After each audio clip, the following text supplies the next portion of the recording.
Estamos conversando sobre o financiamento de partidos e candidatos, sobre reforma política. São temas, em discussão em todo o Brasil depois das manifestações de rua. Durante os nossos bastidores aqui do intervalo, os nossos convidados estavam aqui discutindo o risco de alguns desses temas passarem juntos e se tornarem inviáveis depois da aprovação. Então, eu já começo o nosso segundo bloco falando exatamente sobre isso, A gente tentou focar um pouquinho a nossa conversa sobre financiamento de campanha e qual que é o perigo? Passa o financiamento público exclusivo e, na opinião dos senhores, isso é muito bom? Se for, de que forma? É porque se considera que o financiamento público só é compatível com o voto em lista.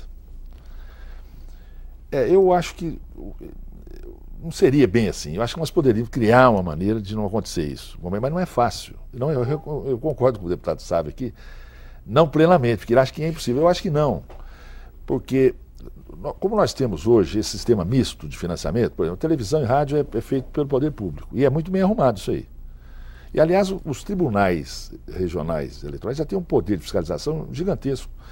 Se nós definíssemos o que o candidato pode fazer na lei, o que pode fazer, como é que é uma campanha eleitoral?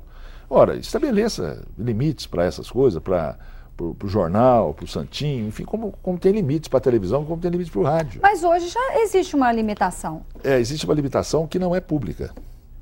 Compreende? A limitação é isso, você pode fazer na gráfica e tudo mais, isso é privado. Alguém doa isso, não é? Mas então, você está defendendo uma cota, eu acho que sim, que através o poder público tem um controle. Dos fundos partidários é possível fazer.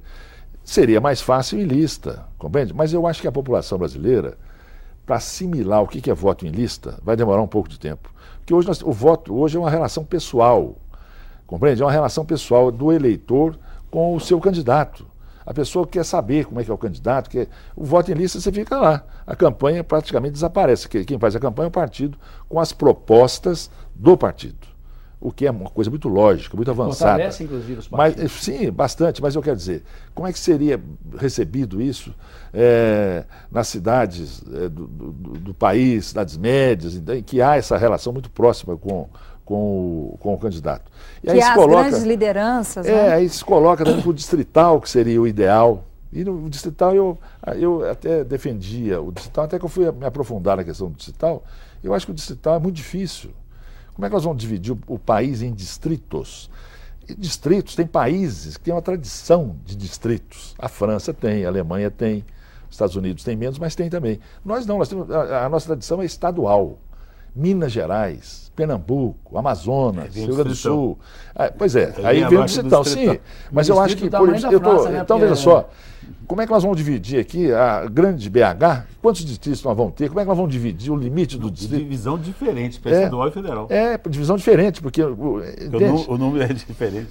É uma mágica para fazer. Então, eu acabo defendendo assim, vamos ficar no voto proporcional, sem coligação. Essa que seria, no meu modo de entender, depois dessas idas e vindas Cada partido vai disputar sozinho com sua lista de candidatos. Voto proporcional. Eu sou representante de Minas Gerais. Onde? Na Assembleia Legislativa. Onde? No Congresso Nacional. Sou representante do Estado de Minas Gerais, não do distrito. Eu acho que tem uma tradição aí, Pompeu, difícil de mudar isso, entende? Não é fácil, não é fácil, é uma difícil, eu não vejo razão para isso. Recebendo um recado claro que isso não está satisfazendo. Porque isso somado ao financiamento privado de campanha, cria situações. Tem parlamentares que a gente conhece, aqui em Minas Gerais mesmo, que só aparecem nas vésperas das campanhas políticas. E com muito recurso financeiro se elegem, não apresentam nenhuma proposta e são parlamentares que vão reproduzindo os seus mandatos. Enquanto tem cidadãos com boas ideias que não conseguem sequer chegar perto das votações. Então você tem cidades aí em Minas Gerais, por exemplo, que o majoritário, o deputado federal ou estadual mais bem votado, ninguém nem conhece. Ninguém nem conhece. Eu acho que é isso que o povo quer que mude. É isso que o povo quer. O financiamento tem uma outra grande qualidade, na minha opinião, o financiamento público, que ele democratiza muito mais na eleição. Porque hoje, da maneira como é feito hoje, quer dizer, quem vai disputar uma eleição é quem tem dinheiro para gastar na campanha ou quem tem amigos que possam gastar por ele na campanha. Quem não tem dinheiro e não tem amigos para fazer isso, não vai. Então acaba a eleição, o processo político fica num processo elitizado e antidemocrático.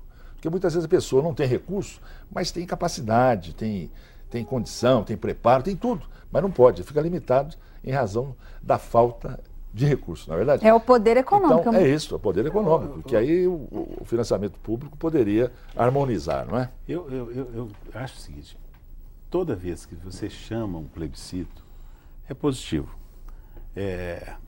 Toda essa manifestação, a vida nas ruas brasileiras, é uma manifestação que maldiz os políticos, maldiz a política, mas eu vejo com bons olhos. Primeiro, por um dever de ser otimista, porque se você não for otimista, você não projeta a ação futura.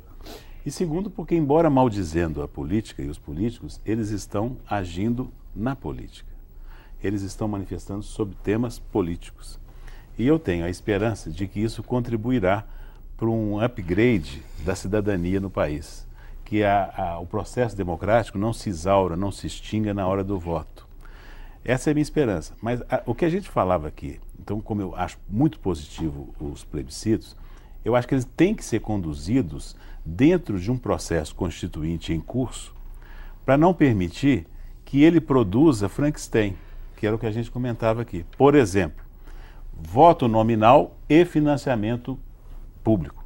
Ou seja, aí o Estado, ao invés de dar dinheiro para o PT, para o PMDB, para o PSDB, para os partidos fazer as campanhas das teses que os partidos defendem, ele daria dinheiro para o Pompílio, para o Mosconi, e aí é indefensável. Criaria realmente um problema aí é indefensável. gravíssimo. E isso é possível sair se o plebiscito não for conduzido dentro da lógica em que for sendo tratado o processo de reconstitucionalização do país.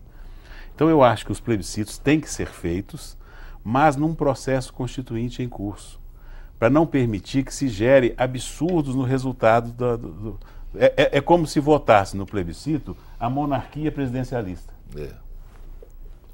Sabe? Então nós não podemos... Então esse risco realmente existe. Existe. Se for conduzido assim, nós temos o risco de levar ao absurdo. Desmoraliza de fazer um Frankenstein. Desmoraliza o processo. Desmoraliza o processo e você produz um Frankenstein político. Mas o Congresso... Inviável, né? Inviável. Então nós só podemos fazer... aliás, é um risco muito grande, né? Nós só podemos fazer...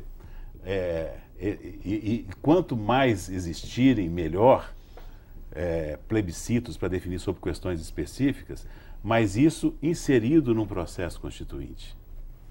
E num processo constituinte descontaminado da lógica da próxima eleição do parlamentar, que está preocupado, eu não posso contrariar a corporação tal, eu não posso funcionário público tem que ter tal benefício, o professor tem que ter isso, o médico tem que ter aquilo, e aí reproduzir essa lógica desiderativa que presidiu o nosso processo constituinte, de reafirmar as vontades e trabalhando menos nos caminhos.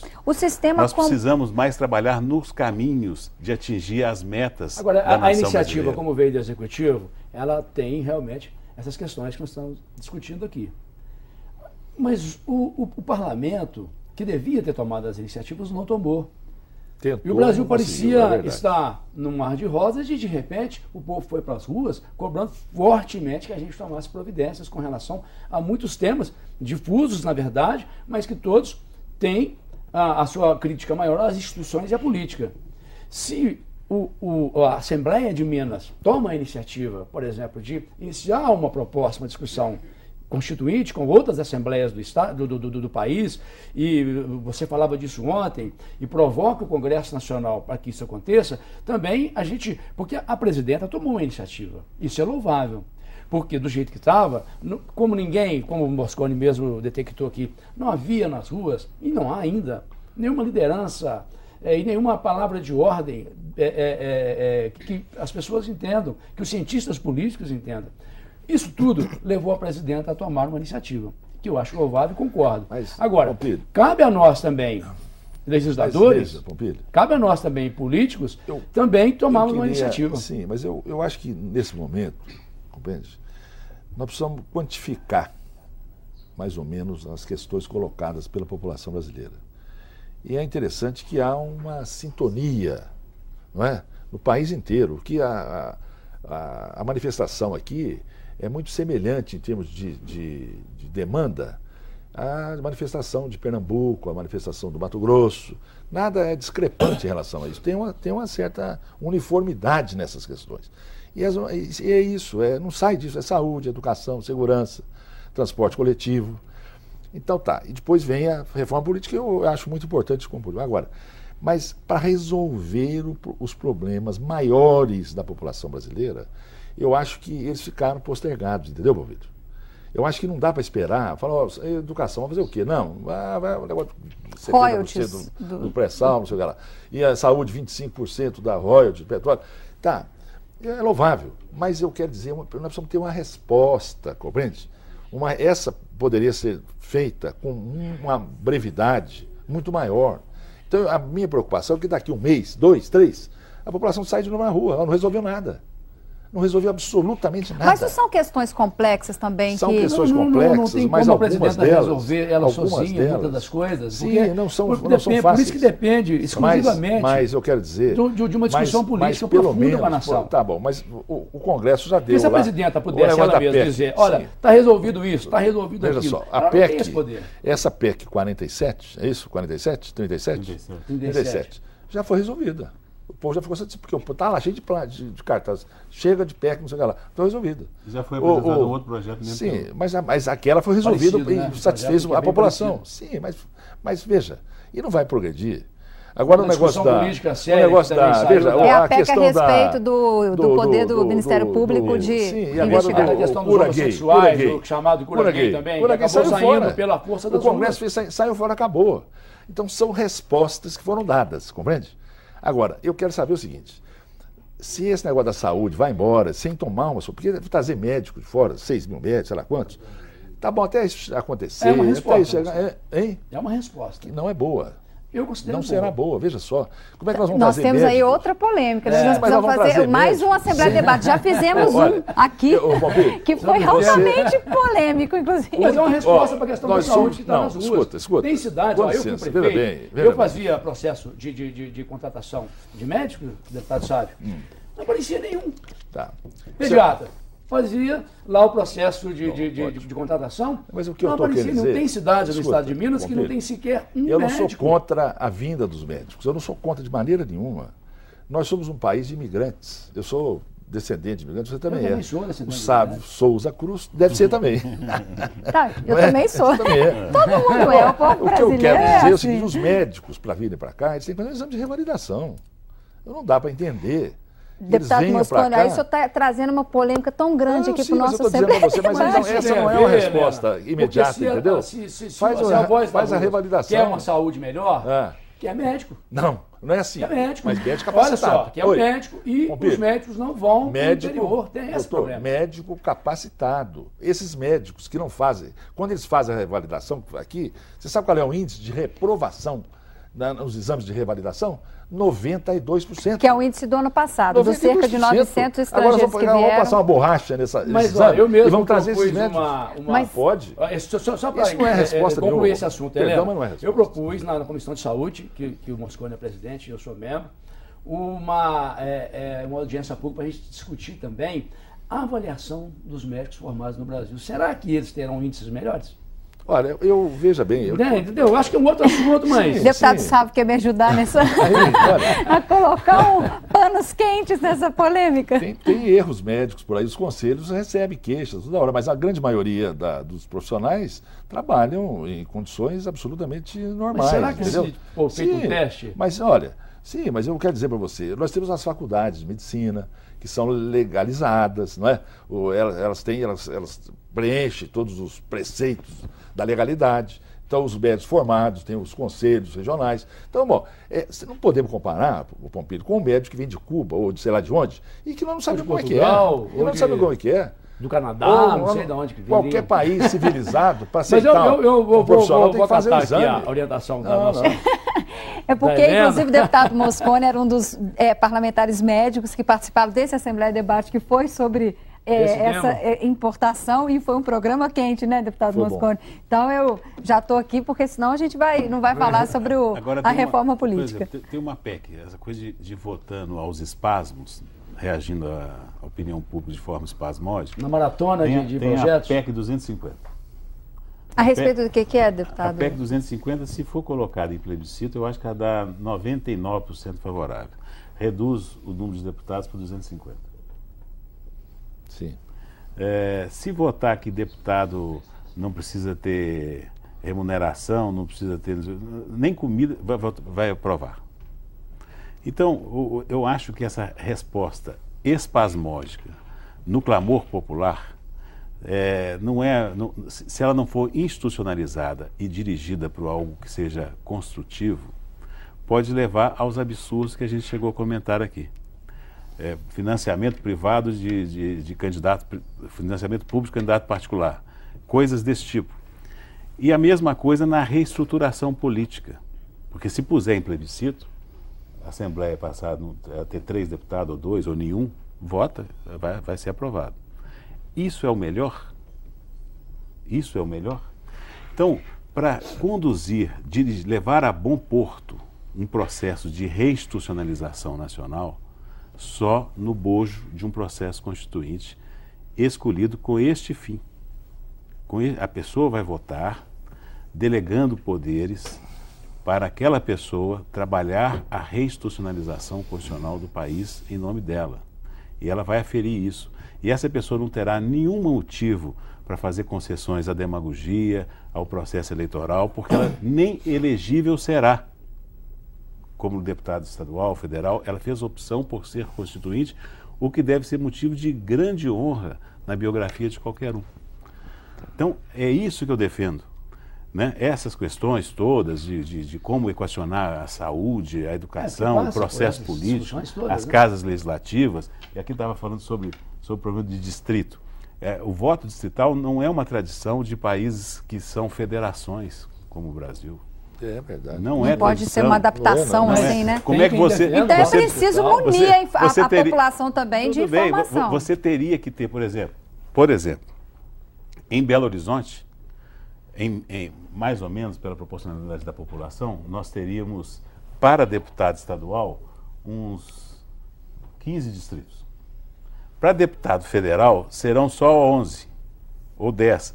Os distritos não são nem os mesmos. Você tem que fazer distritos Então você está num lugar onde aqui eu pertenço ao distrito tal. Para estadual, para federal, eu pertenço ao distrito tal. E vereador? E ninguém vai entender nada disso. E o vereador? Como é que fica? Se perguntar para o povo a questão dos vereadores também, as respostas são bastante óbvias. Remuneração de vereador, 0. Se puser no plebiscito, é 0. Agora, Sábio, isso é o melhor. Se você olhar historicamente, a remuneração da atividade de representação política foi um ganho das classes populares. Porque antes só os abastados, os ricos e tal, exerciam essa função, porque elas podiam prescindir de remuneração. Então, aquilo que foi uma conquista histórica de classes menos favorecidas vai se julgar nesse clamor de demonização de qualquer atividade de representação política. Então, nós precisamos canalizar isso em algo que seja racionalizável e que leve a bom porto. Sem que as pessoas compreendam o papel de representação. Né? O sábio ele é perfeccionista na colocação e nas ideias, que são boas.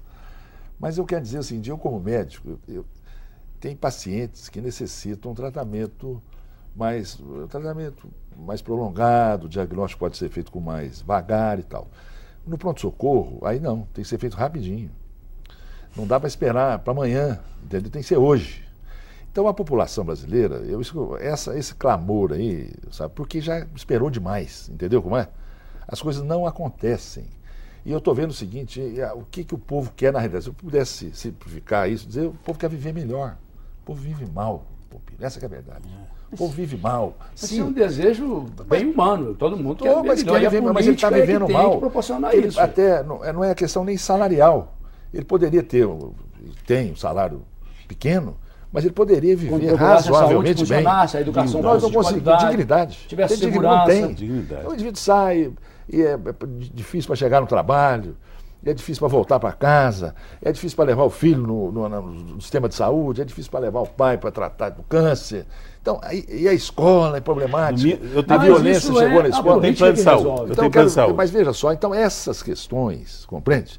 Que a classe política, ele falou, gente, vamos dar um tempo aqui, nós vamos ter que resolver isso. Aí é legislativo, é o executivo, e é todo mundo, porque esse é o problema do país, que não pode ser para amanhã. Mas se a classe política que está lá no Congresso não conseguiu resolver, talvez é porque a forma de escolha dessa classe política... Mas o momento agora exige uma solução, Pompeu. Não esteja de acordo. Pompeu. Uma coisa que eu penso... O avião está caindo, nós temos que ter uma solução agora. Eu penso o seguinte, o nosso sistema de votação, já passou até para...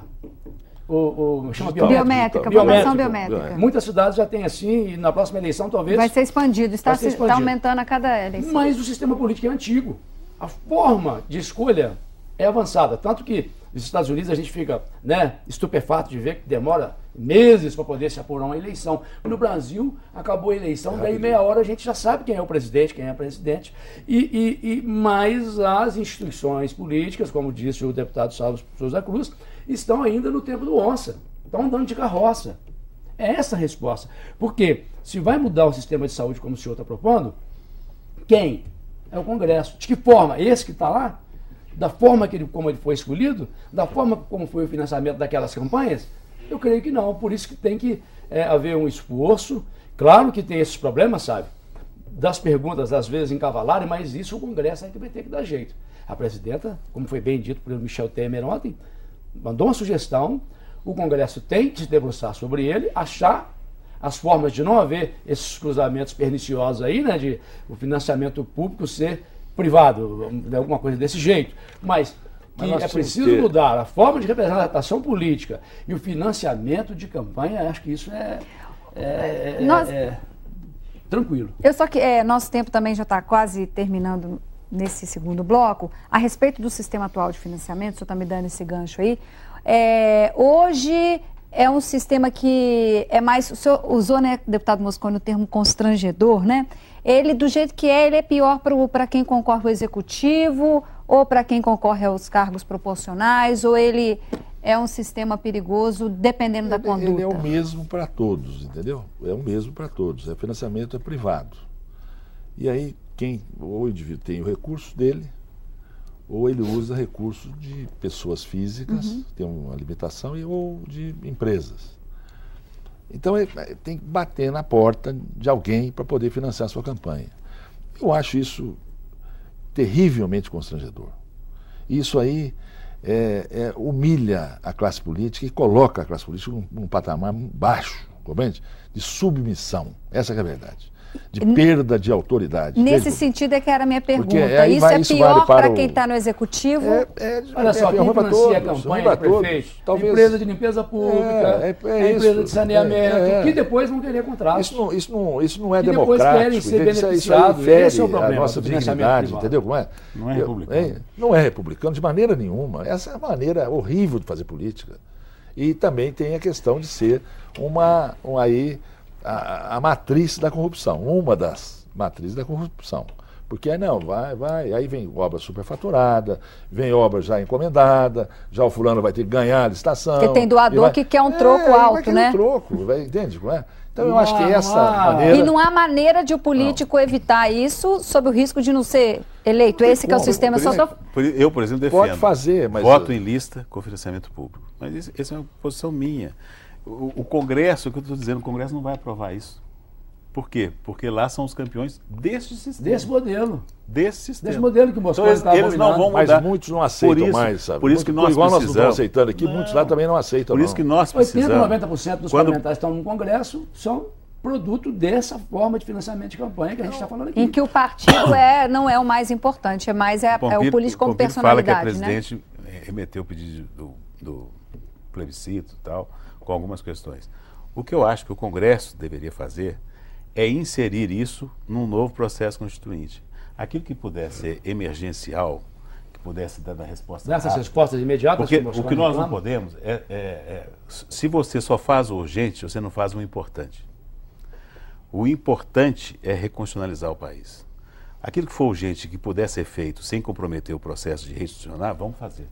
Mas não vamos fazer só Salva o que é a vida lá no urgente. pronto Não vamos socorro, agir mas só depois como tem que- bombeiro, só apagar o tem que incêndio, mudar sem muita reconstruir coisa a na vida da lógica. pessoa. Por exemplo, trazendo para a discussão interna. Hoje, cada um de nós tem um gabinete com uns 20 assessores. Não é isso? É. Precisa. Não. Mas se você tem, eu tenho que ter. Eu lembro de frequentar a Assembleia Legislativa de Minas Gerais, na Rua Tamoios, quando meu pai era deputado. Para encontrá-lo, não existia gabinete do deputado A, B, C, não. Eu tinha que ir à sala do PR, o Partido Republicano, onde ficavam os deputados sentados, cada um no seu biombo lá, com uma assessoria comum. Isso reforçava as relações, reforçava a unidade de ação do partido, e a assessoria comum dava essa unidade. Sim, mas nós não podemos, Então, sabe? mas temos que discutir isso. Sim, Precisa. claro, mas hoje não Precisa podemos do modelo? prescindir. Hoje o Acho mundo que é outro. As formas de representações estão mudando. Hoje também. Ó, nós a não internet está dando olé na gente. É. É melhor a gente pensar que tem que ser também com substância, com a modernidade. Hoje, se também. você tem 20, E os espaços não dá de 30, transparência não dá também, 40, né? O espaço de Não, transparência Não também. termina. Mas a atividade também mudou muito. A atividade parlamentar hoje é uma atividade muito ampla, não é? Muito ampla, e nós temos que ficar cobrindo situações que não seriam da nossa alçada, não é? Por exemplo, a internação do paciente. Isso não é função nossa, mas a gente tem que fazer. Porque como é que você vai virar as costas para um indivíduo que está precisando disso? Você não pode virar. Melhorando o uma sistema coisa- para não precisar da gente Não é? fazer isso. Você não pode fazer. Então você tem que ter pessoas especializadas em fazer isso. Então isso, quer dizer, a nossa atividade parlamentar, ela vai para esse lado, infelizmente. A verdade é essa. Bom, eu sei que muitos tinham muito mais a falar, mas o nosso tempo desse Assembleia Debate terminou. Muito obrigada ao senhor deputado Pompílio Canavez, ao senhor deputado Carlos Mosconi, também ao senhor deputado Sávio Souza Cruz. Nosso agradecimento também a você de casa que nos acompanhou nessa discussão sobre a reforma política. No site da Assembleia você encontra informações sobre este programa e toda a grade de programação da TV Assembleia, que é um importante espaço de transparência sobre a atividade política no Parlamento de Minas. A gente se encontra de novo na semana que vem. Tchau.